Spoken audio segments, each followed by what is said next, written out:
নমস্কার, অগ্রগতি অঞ্জনার kitchen and ব্লগে সকলকে জানাই স্বাগত। এখন বর্ষাকাল চলছে আর বর্ষাকালে কিন্তু ওলের সিজনটা বড্ড বেশি অ্যাভেলেবেল থাকে, তাই ওল গাছের ডাঁটি দিয়ে আজকে আমি তৈরি করেছিলাম ওল গাছের ডাঁটি চচ্চড়ি রেসিপি। এই ওলের ডাঁটি চচ্চড়ি রেসিপিটি আমার শ্বশুরবাড়ির থেকেই শেখা এবং এটি আমাদের ট্র্যাডিশনাল একটি রান্নার মধ্যে পড়ে।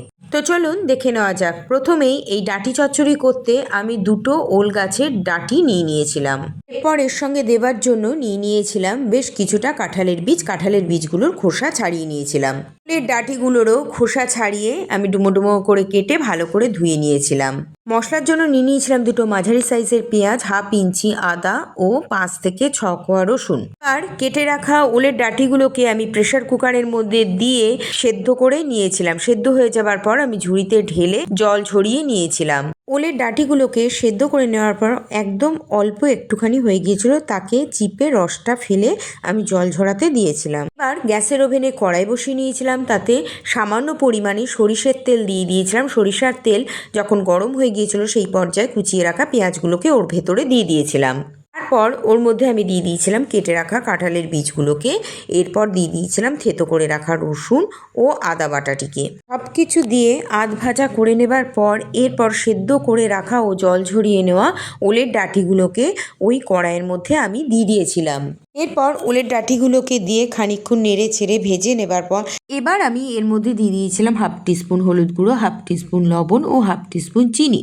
লবণ, হলুদ ও চিনি একসঙ্গে দিয়ে সব কিছুর সঙ্গে মিশিয়ে নেবার পর আমি একেবারে ছড়িয়ে ও নেড়ে চেড়ে ভাজা ভাজা করে নিয়েছিলাম।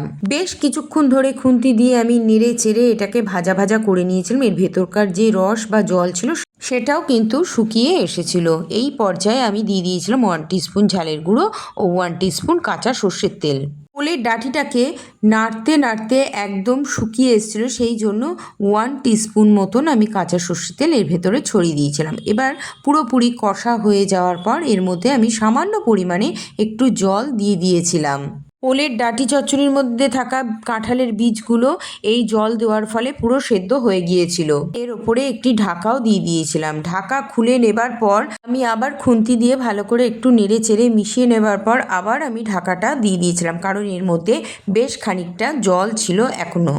ঢাকা দিয়ে মিনিট 5 ফুটিয়ে নেবার পর এর মধ্যেকার জলটা সম্পূর্ণ শুকিয়ে এসেছিল এবং পুরো শুকনো ও মাখা মাখা হয়ে গিয়েছিল।